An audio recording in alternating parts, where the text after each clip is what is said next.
Hey foodies, welcome back to our channel. Today we are crafting a culinary masterpiece, the Rava Fish Fry. Imagine a fish that is not just a crispy on the outside but also incredibly succulent within. But before we embark on this flavorful journey, make sure to hit that subscribe button. Now let's gather our ingredients. Fish 300 grams, 2 teaspoons of ginger garlic paste, half teaspoon of garam masala, 2 teaspoons of pepper powder, 1 teaspoon of turmeric, 1 teaspoon of chilli powder, 1 teaspoon of salt, juice of 1 lemon, 1 cup of rava or semolina, and 5 tablespoons of oil. Let's get started with the marination process. Sprinkle half teaspoon of salt and lemon over the fish, ensuring an even spread. Let it rest for a tantalizing 15 minutes.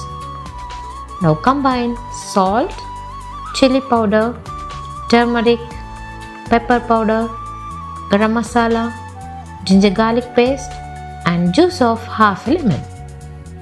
Mix it into a tantalizing paste.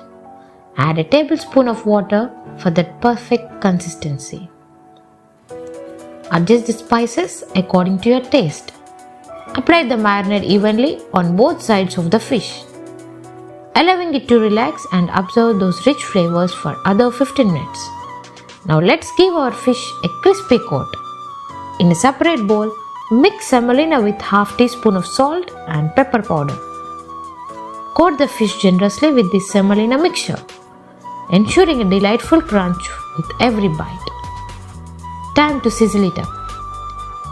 Heat a tawa, pour 5 tablespoons of oil and introduce the semolina coated fish to the sizzling tawa. Fry on both sides until it achieves a perfect golden crispiness. Spice things up by adding green chilies to the tawa. Dish out your creation and indulge in the perfect harmony of crispy and soft rava fry. Don't forget to subscribe for more culinary adventures. Happy cooking!